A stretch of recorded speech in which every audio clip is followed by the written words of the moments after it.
एक करके सवाल हम देखेंगे।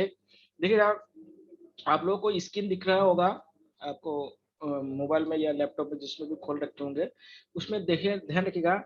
जो पहला सवाल है इसमें इंग्लिश हिंदी दोनों वर्जन में है, तो हम जरा हिंदी वर्जन को देख लेते हैं। ठीक है, ठीक है। पहले बोल रहा है कि जो जेम्स एंड्रयूज रैमजे भारत के किस गवर्नर जनरल का वास्तविक नाम, रियल नेम किसका था। देखिएगा, जो बहुत सारे ऐसे व्यक्ति हैं जो इंग्लैंड से थे और क्या है भारत में आए, तो उनका रियल नाम अलग कुछ था और यहाँ पे आके उन्होंने दूसरा नाम रखा है।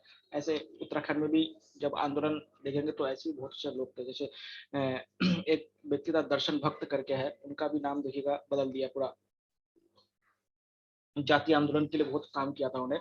तो जेम्स एंड्रयू देखिए, एंड्रयू में जो रैमजे है, इनका जो वास्तविक नाम क्या जानते हैं, लॉर्ड डलहौजी है। इनका वास्तविक नाम क्या है, लॉर्ड डलहौजी। अब देखिए, लॉर्ड डलहौजी के बारे में भी कुछ जान लीजिएगा। देखिए, लॉर्ड डलहौजी 1848 में भारत का क्या बनता है, गवर्नर जनरल बनता है। और कब तक रहता है, 1856 तक रहता है। इतना तक क्या भारत का गवर्नर जनरल। देखिए, जो अंग्रेज यहाँ होते थे, तो अंग्रेज जो इंडिया का जो हेड होते थे उसको गवर्नर जनरल होते थे। ठीक है, इंडिया के जो हेड होते थे ईस्ट इंडिया कंपनी की तरफ से, उनको गवर्नर जनरल कहा जाता था। ठीक है, ध्यान दीजिएगा। तो गवर्नर जनरल बने। देखिएगा, इनके कार्यकाल में क्या क्या कार्य हुए, ये बहुत इंपॉर्टेंट है। इनके देखिएगा, भारत में सबसे पहले जो रेलवे शुरू हुआ इन्हीं के कार्यकाल में शुरू हुआ।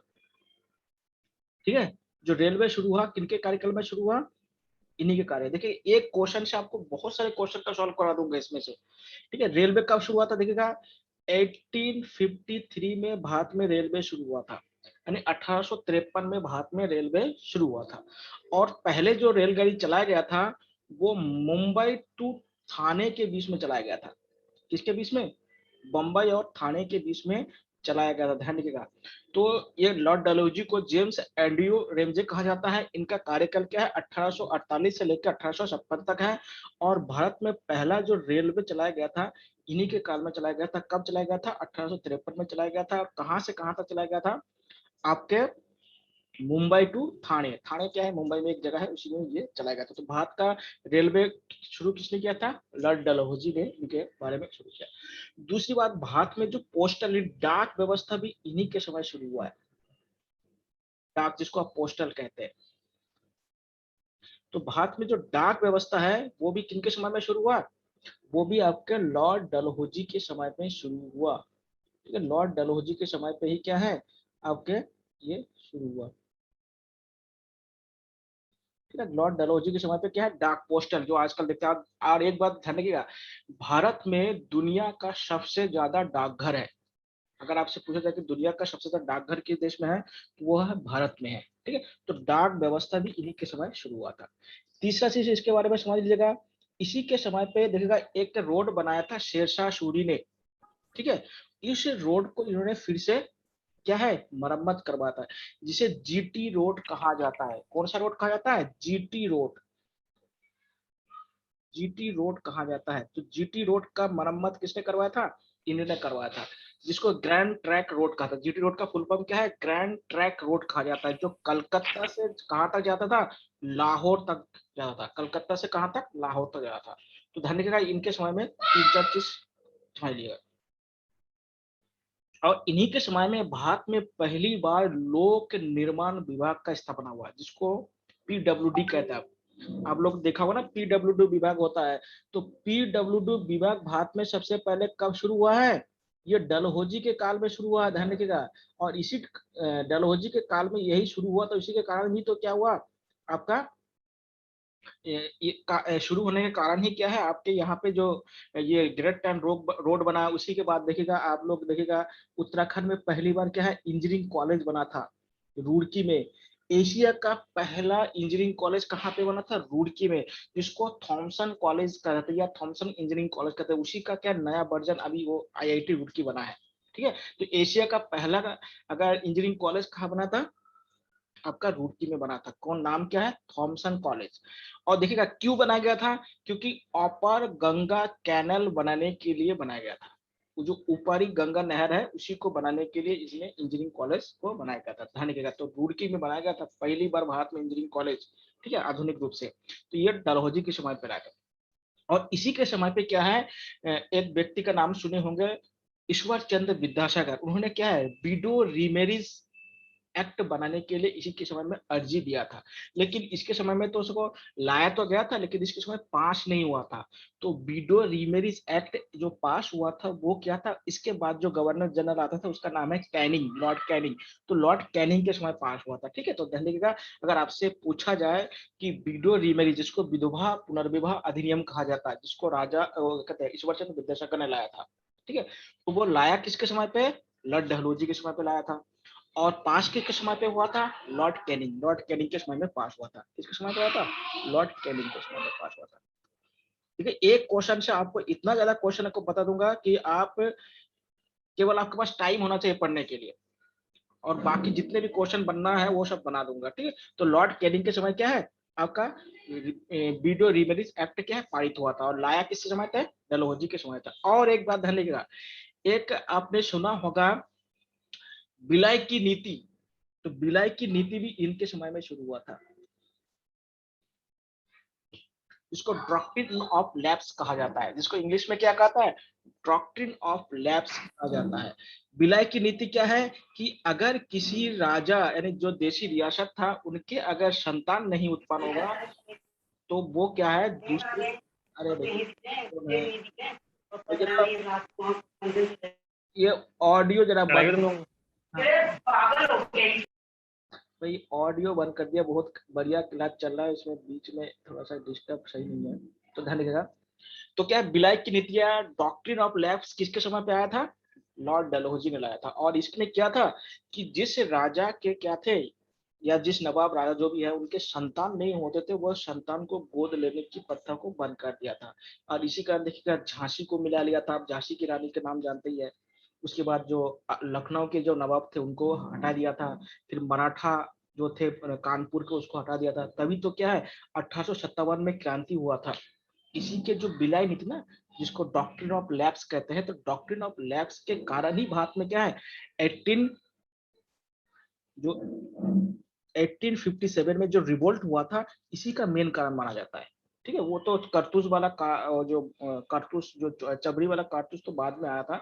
मेन कारण था, इससे क्या था, जो हमारे यहाँ के जो राजा नवाब या जमींदार थे वो तो क्या है दुखी हो चुका था कि उनके राज्यों को ये लोग क्या है हड़प ले रहा था। इसको हड़प नीति भी कहा जाता है। विलय नीति को क्या एक अलग नाम है, इसको हड़प नीति भी कहते हैं या डॉक्ट्रिन ऑफ लैप्स का है। तो देखिए एक साथ क्या है आपको बहुत सारी चीज का आपको बता रहे हो, ठीक है।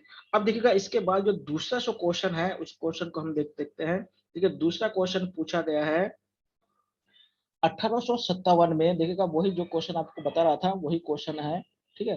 तो 1856 में 57 में जो विद्रोह हुआ था, जो रिवोल्ट हुआ था, उस समय भारत के गवर्नर जनरल कौन थे। ठीक है, अभी आपको बताया था उस समय गवर्नर जनरल कौन थे, लॉर्ड कैनिंग।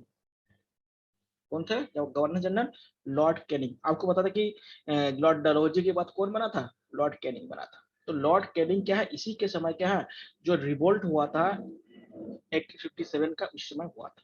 रिवोल्ट क्यों हुआ था अभी बताया कि जो डॉक्ट्रिन ऑफ लैप्स के कारण जो देशी राजाओं को विलय किया गया था, ये मेन कारण था। बाद में क्या है 1856 में जो ब्रिटिश इंडियन आर्मी था ना, उसमें एक नया प्रकार के एक राइफल लाया गया था जिसको एनफील्ड राइफल कहा जाता है। उनका नाम क्या था, एनफील्ड राइफल।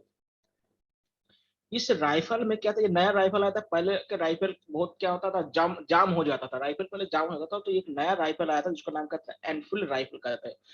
इसमें जो कारतूस होता था, कारतूस मतलब जो गोली होता था, उसको चिकना बनाने के लिए क्या है उसमें सुअर और गाय के चर्बी मिलाए जाते थे।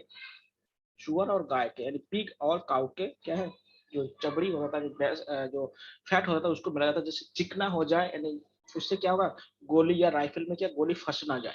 ठीक है, वो समय फंस जाता था। तो लेकिन क्या है ये बात देखिएगा, जो सुअर है वो मुस्लिमों के लिए क्या है दिक्कत है, वो सुअर का उन लोग अपवित्र मानते हैं। और जो हिंदू के लिए क्या गाय बहुत पवित्र है। ठीक है, अब ये क्या है इंडियन आर्मी में जो मुस्लिम थे और हिंदू दोनों क्या है नाराज हो गए थे। ठीक है। तो 1857 क्रांति का जो मेन कारण क्या था, यही जो एनफील्ड राइफल था जिसमें सुअर और गाय के चर्बी रखे हुए थे, इन्हीं के कारण क्या है, इन लोगों ने रिवॉल्ट किया था। और रिवॉल्ट देखिएगा सबसे पहले शुरू जो हुआ था, देखिए सबसे पहले आप जानते हैं, एक व्यक्ति का नाम जानते हैं, जो मंगल पांडे का नाम आपने सुने होंगे, पिक्चर भी आया था आमिर खान वाला पिक्चर, आप लोगों ने देखा भी होगा, नहीं देखा तो देख लीजिएगा। तो मंगल पांडे ने सबसे पहले शुरू किया था। और मंगल पांडे कहाँ के सैनिक थे, ये बैरकपुर के सैनिक थे। देखिए एक बार क्वेश्चन पूछा गया था कि मंगल पांडे कहाँ के सैनिक थे, ये बैरकपुर, बैरकपुर कहाँ पे है, पश्चिम बंगाल में है, क्वेश्चन भी पूछ सकते हैं। तो बैरकपुर के सजा थे, और कौन थे, मंगल पांडे। और इसीलिए मंगल पांडे ने सबसे पहले इस तरह के बंदूक का इस्तेमाल करने से मना कर दिया था। ठीक है, बाद में उनको क्या फांसी, मंगल पांडे को फांसी दे दिया गया था। ठीक है। और मंगल पांडे कहाँ के रहने वाले थे, ये यूपी के रहने वाले थे। यूपी के एक जिला है, आपसे तो नहीं पूछेगा, लेकिन यूपी वाले जो क्वेश्चन है अगर यूपी का एग्जाम देंगे तो पूछता है। तो मंगल पांडे यूपी के जो बलिया एक डिस्ट्रिक्ट है, उस डिस्ट्रिक्ट के रहने वाले थे। क्वेश्चन आपको हर एंगल से बताया जाएगा, जिससे क्या होता है आपका एकदम छूटे रहा। ठीक है, लॉर्ड कैनिंग के समय पे ये किया गया था। अब ये जब ये 1857 के रिवोल्ट जब खत्म हो गया था ना, तब क्या हुआ था कि जो यहाँ पे जो ईस्ट इंडिया कंपनी था उसका शासन समाप्त हो गया था। देखिएगा, देखिएगा कब बंगाल को कब जीते थे, 1757 में एक युद्ध हुआ था, यानी बैटल हुआ, जिसको प्लासी का युद्ध, बैटल ऑफ प्लासी कहते हैं। और इस बैटल यानी इस युद्ध के बाद क्या है, जो ईस्ट इंडिया कंपनी है, ईस्ट इंडिया कंपनी, ये क्या है, भारत पे शासन करना शुरू कर दिया था। और जो 1857 की क्रांति हुआ था, तो 1857 क्रांति के बाद 1858 के बाद क्या है, ईस्ट इंडिया कंपनी का शासन समाप्त हो गया। ईस्ट इंडिया कंपनी का शासन समाप्त हो गया, लेकिन ब्रिटिश रूल समाप्त नहीं हुआ, ध्यान रखिएगा। ईस्ट इंडिया कंपनी समाप्त हो गया। और जो 1858 से लेके 1947 तक जो भारत में राज किया ना, वो ब्रिटिश गवर्नमेंट ने किया राज। कौन, किसने राज किया, ब्रिटिश सरकार ने राज किया। ध्यान दीजिएगा, ये थोड़ा सा अंतर है तो समझ लेगा।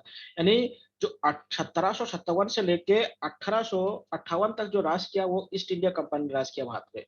और 1858 से लेकर यानी 1858 से लेके 19 यानी 15 अगस्त 1947 तक भारत में किसने राज किया है, ब्रिटिश गवर्नमेंट ने राज किया है। ठीक है।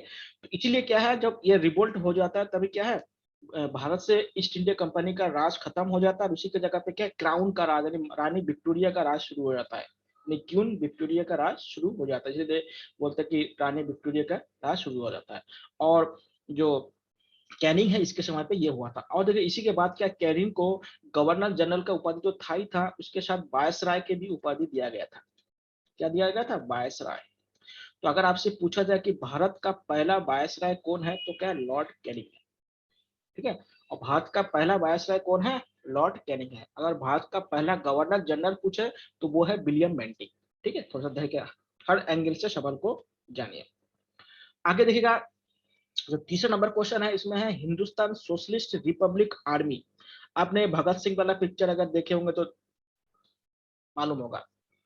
देखिए भगत सिंह, चंद्रशेखर आजाद, राजगुरु, उसके बाद सुखदेव, इन लोगों ने मिलकर हिंदुस्तान सोशलिस्ट रिपब्लिक आर्मी का गठन किया था।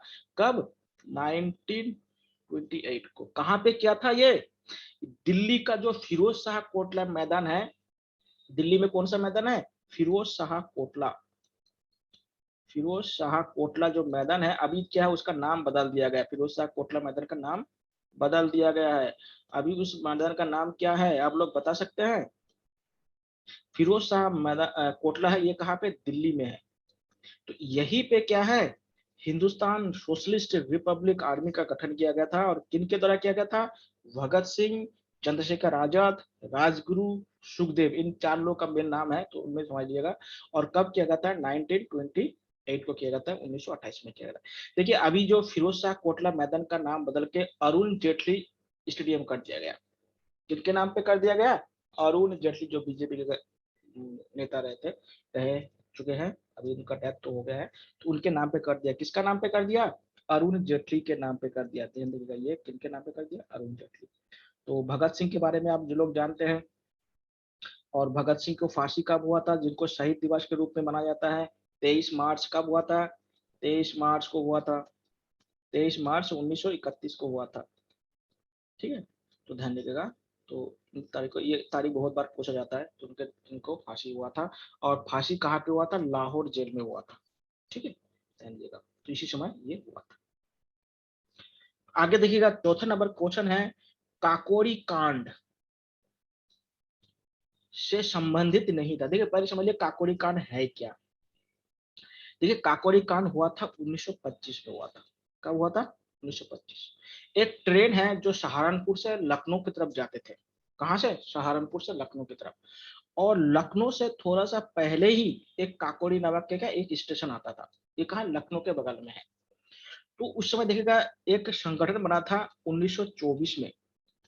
उसका नाम क्या था? Hindustan Republic army. क्या था? Hindustan Republic army. कब बना था? 1924 में बना था। ठीक है। तो इसमें क्या था? इनमें बहुत सारे लोग थे, जैसे आप लोगों ने सुना चंद्रशेखर आजाद, रोशन सिंह, अशफाक उल्ला खां, ठीक है, राम प्रसाद बिस्मिल, ऐसे नाम सुने होंगे, ऐसे तो सुनते ही होंगे। 26 जनवरी, 15 अगस्त सुनते होगा तो उसमें नाम सुनते होंगे।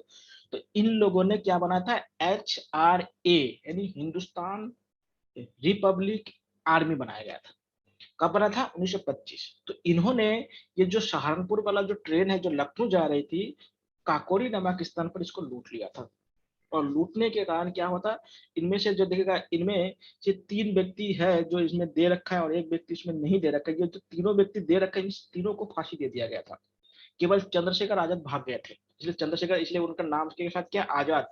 उसने हमेशा बोला था कि मैं आजाद हूं तो हमेशा आजादी रहोगे। इसलिए देखिएगा, जब उनका देहांत हुआ था तो अंतिम अपने बंदूक की गोली से ही क्या है, अपने आप को खुद को सुसाइड कर लिया था। ठीक है। देखिएगा इसमें कौन कौन थे? अभी बताए थे, राम प्रसाद बिस्मिल, राजेंद्र लहरी, अशफाक उल्ला खां, ये तीनों लोग थे। बल्कि सूर्य सेन नहीं थे। सूर्य सेन है, देखिए सूर्य सेन भी एक क्रांतिकारी था। ये बंगाल के थे। कहाँ के थे? बंगाल के। और सूर्य सेन ने क्या है? इंडियन रिपब्लिक आर्मी बनाया था। क्या बना था? सूर्य सेन ने कौन सा संगठन बनाया था? इंडियन रिपब्लिक आर्मी बनाया था।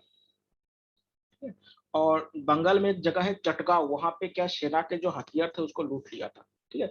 और इनको मास्टर दा के नाम से भी क्या है, बहुत फेमस है। ठीक है, ध्यान रखिएगा। और भारत में सबसे पहले अलग सरकार बनाने का काम सबसे पहले सूर्य सेन ने ही किया था। ठीक है। तो काकोरी से कौन संबंध नहीं था? सूर्य सेन। सूर्य सेन कहाँ थे के थे? बंगाल के थे। और उन्होंने कौन सा संगठन बनाया था? इंडियन रिपब्लिक, ठीक है, इंडियन रिपब्लिक एसोसिएशन बनाया था। ठीक है, ध्यान रखिएगा। अब देखिएगा अगला सवाल देखते हैं। अगला सवाल है आपके इसमें, निम्न में से कौन उत्तराखंड की सबसे प्राचीन प्रजाति नहीं है? देखिए बोला कि कौन सा प्राचीन प्रजाति नहीं है। तो देखिएगा यक्ष भी है। आप लोग जानते हैं यक्ष के क्या है, बहुत सारे फोटो मिलते हैं। ठीक है। नाग भी है, नाग वंश है, बेरी नाग वगैरह आपने सुना होगा, बी नाग, बेरी नाग सुने होंगे। किन्नर भी है, केवल खासी नहीं है। खासी कहाँ के प्रजाति है? ये मेघालय के प्रजाति है। मेघालय आप लोग मेघालय के बारे में आप लोग जानते होंगे। मेघालय यानी जहाँ पे बादल का क्या है, घर है। तो मेघालय में कौन सी जनजाति पाई जाती है? खासी जनजाति पाई जाती है। और मेघालय में मूल्य 3 जनजाति पाया जाता है जो 3 पहाड़ी पर स्थित है। आप लोगों ने 3 पहाड़ी का नाम सुना होगा, गारो, खासी और जैंतिया। ये जो 3 पहाड़ियां है, इनमें 3 प्रकार के जनजाति पाए जाते हैं, इसलिए उनका नाम क्या है, उस जनजाति के कारण पड़ा है। तो कौन सा है? खासी क्या है, उत्तराखंड में नहीं पाया जाता है। ठीक है, तो ध्यान रखिएगा। सर गारो, खासी और तीसरा वाला आपने क्या बताया? जंतिया, जंतिया, जंतिया। ये 3 पहाड़ी है ना, जहाँ जानते हो जो मासिन राम नहीं है, जो चेरापूंजी आप लोग सुनते हो जहाँ पे सबसे ज्यादा बारिश होता है ना, तो ये 3 पहाड़ियों के घाटी में जी स्थित है। सर। जो 3 पहाड़ी है ना, ये एक गारो हो गया, एक खासी होगा और एक जयंतिया हो गया। इन पहाड़ी के घाटी में जैसे बादल एंटर कर जाता है तो फिर बादल को बाहर निकालने का रास्ता नहीं मिलता है, इसलिए वहां पर घनघोर बादल का बारिश कर जाता है। इसलिए क्या, तो सबसे ज्यादा बारिश यहाँ पे होता है। ठीक है, ध्यान दीजिए। तो ये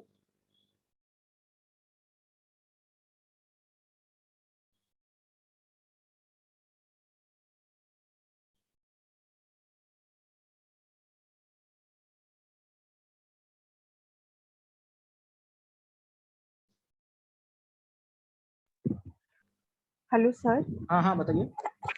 सर एक बात पूछनी थी सर, जैसे 22 दिसंबर 1851 को रुड़की से पिरान कलियर तक जो इंजन जो 2 मालवाहक डिब्बों में, जिसमें मिट्टी और रेता भर के जिससे कि अपर गंगा नहर बन सके, हाँ हाँ वो हाँ। जो ले जाया गया था सर, वो जो ले जाया गया था उसको हम पहला रेलवे लाइन का नहीं मानते। हम समझ बॉम्बे से रहे। थाने वाले को 1853 वाले को मानते हैं, 51 हाँ वाले को नहीं हाँ। मानते।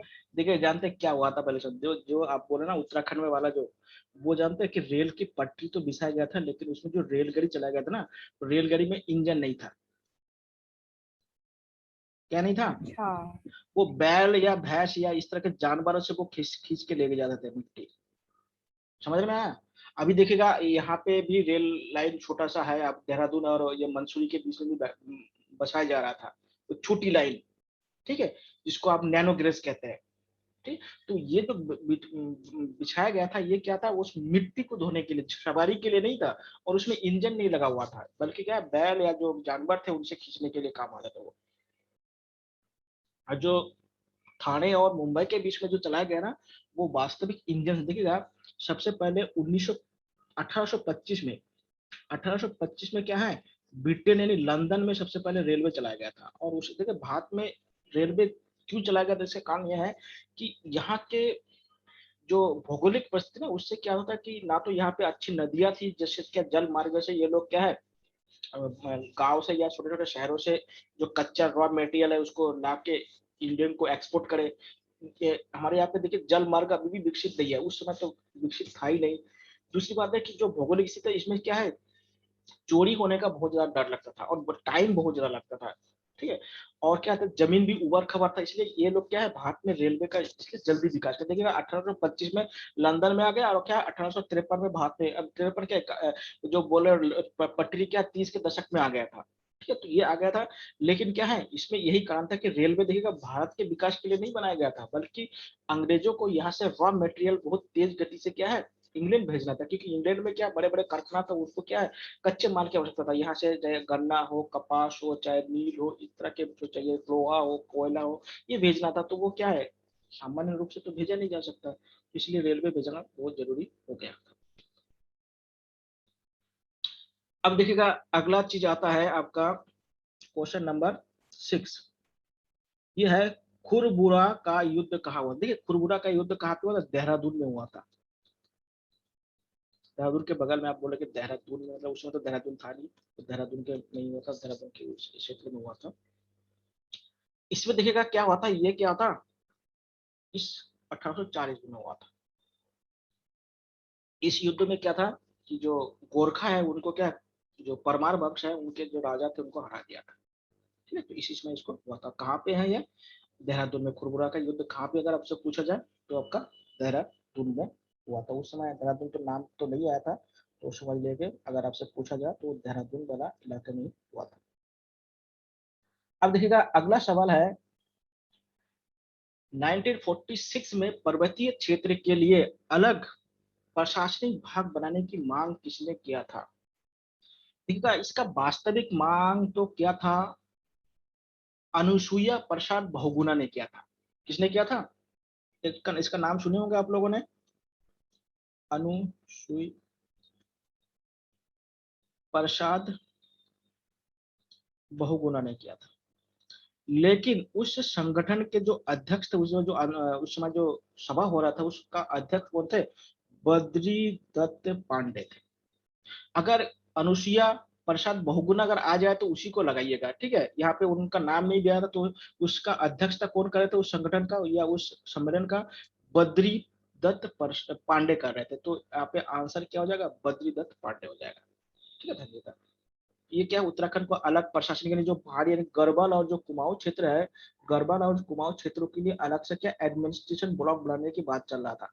क्योंकि पहले क्या था, ये यूपी से होता था, तो ये लोग सोच रहे थे कि क्या जो उत्तराखंड का जो पहाड़ी क्षेत्र है, यानी जो गढ़वाल और कुमाऊं, इनका अलग से एडमिनिस्ट्रेशन हो और इनका अलग सा काम चले।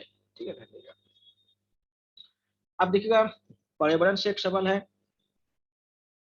एक पहले तो ये है सवाल 1 नंबर, सिंगोली की संधि हुई थी। देखिएगा सिंगोली की जो संधि हुई थी वो हुआ था 1815 ईस्वी में हुआ था। एक 15 में हुआ था। किन के बीच हुआ था?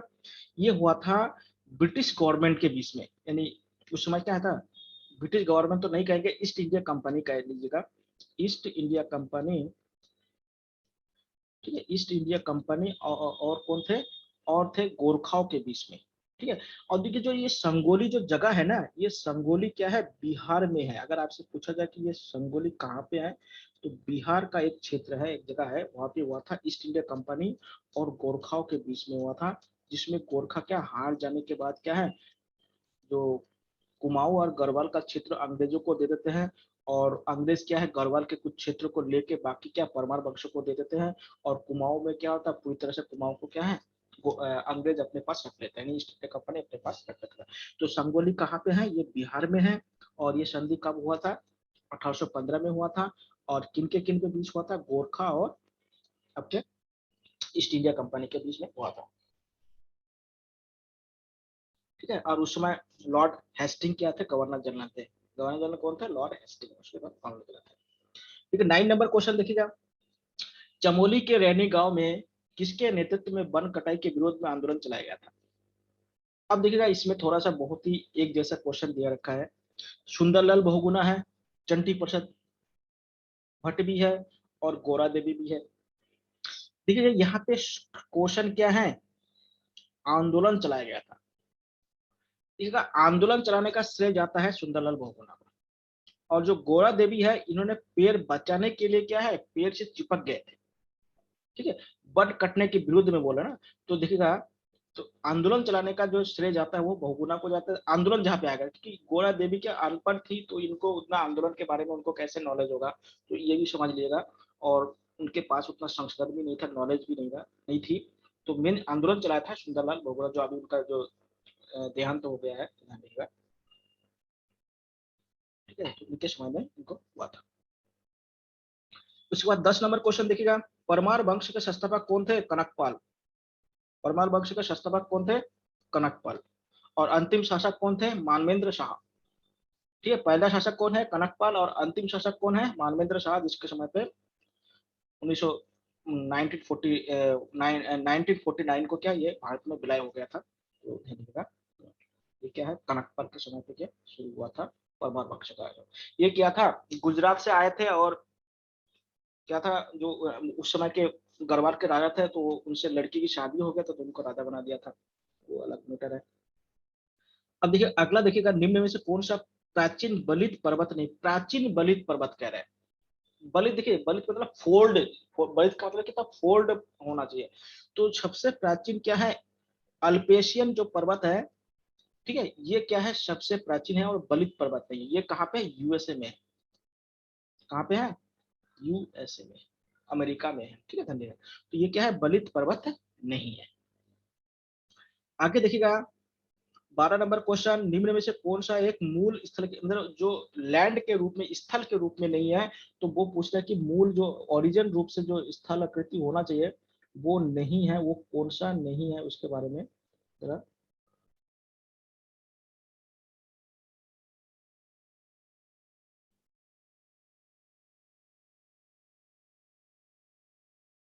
नहीं है, देखिएगा, बोल रहा है कि कौन सा नहीं है, बोल रहा है। अब देखिए जो ज्वालामुखी विस्फोट होता है, वो क्या है, बाहर से निकलता है, और उसके बाद कह रहा है कि सर अपशिष्ट। है बोल रहा है, अच्छा सर है, सर है ओके, बोल रहा है, हाँ, निम्न। हाँ, वो मूल स्थल रूप है, ठीक है, ओके, सॉरी, नहीं है बोल दिया था। तो ये कह रहा है कि ज्वालामुखी जो वॉल्केनो होता है, वॉल्केनो से जो बनता है, वो बोल रहा है। उसके बाद बोल रहा है कि अपशिष्ट पर्वत जो क्या होता है, रेडिसू हिल्स होता है, उसको कहते हैं, ठीक है। उसके बाद कहते हैं मोना, मोनाड नॉक कहता है। उसके बाद कहते हैं अपर दननात्मक, यानी जिसको इरोजन होता है, इरोजन के बाद जो जलप्रपात बनता है, उसके बाद बोलता है। जो मूल देखिएगा, जो ज्वालामुखी है ये मूल नहीं है, क्योंकि ये विस्फोट होने के बाद बनता है।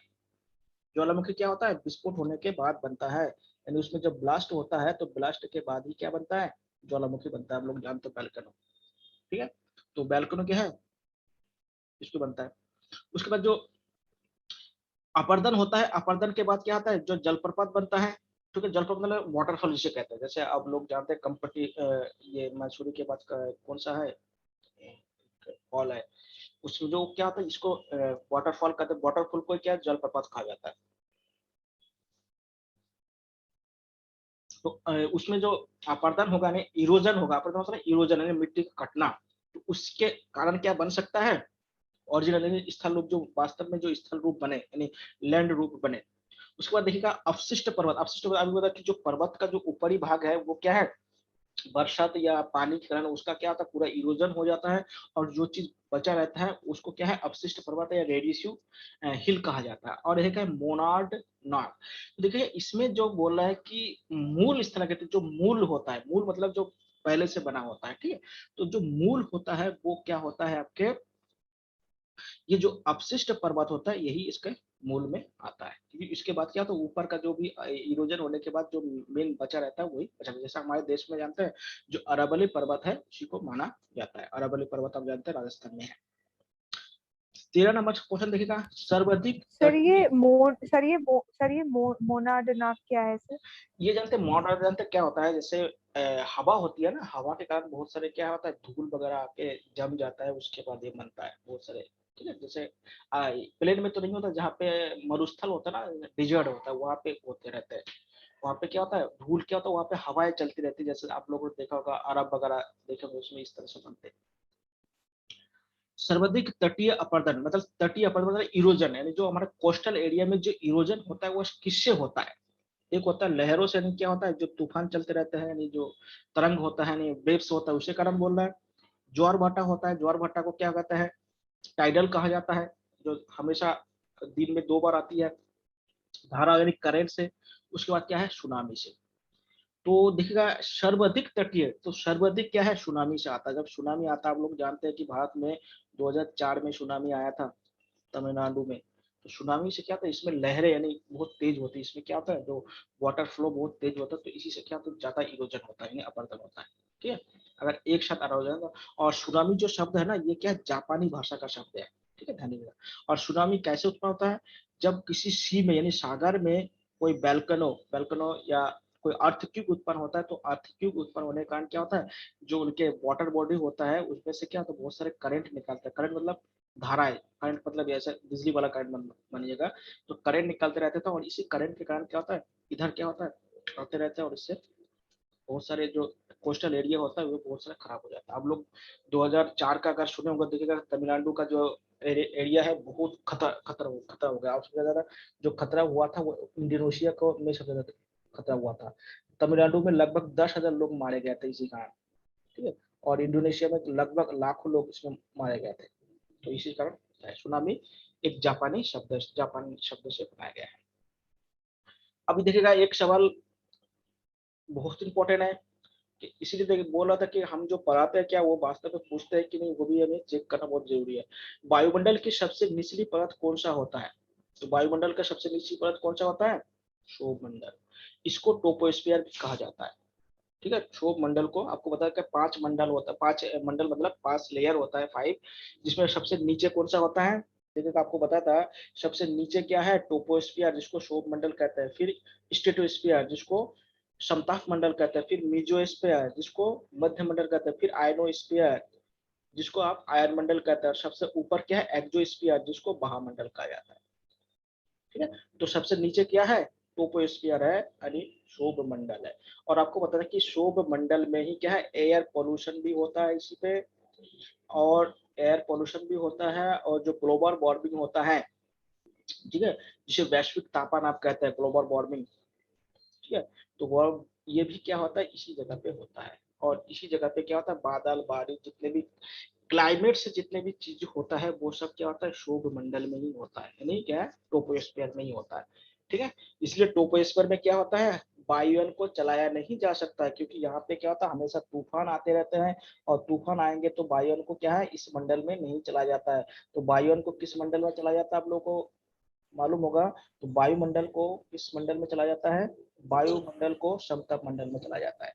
इसमें चला जाता है, समतल मंडल में चलाया जाता है, ठीक है। समतल मतलब स्ट्रेटोस्फीयर में चला जाता है, ठीक है। अगला देखिएगा जो सवाल है, वो कह रहा है कि पृथ्वी की भूमध्य रेखीय परिधि क्या है। परिधि आप जानते हैं क्या होता है परिधि, परिधि को क्या कहते हैं? ठीक है, परिधि का फॉर्मूला होता है 2 पाई r होता है। ठीक है, तो 2 पाई r से आप क्या है निकाल सकते हैं।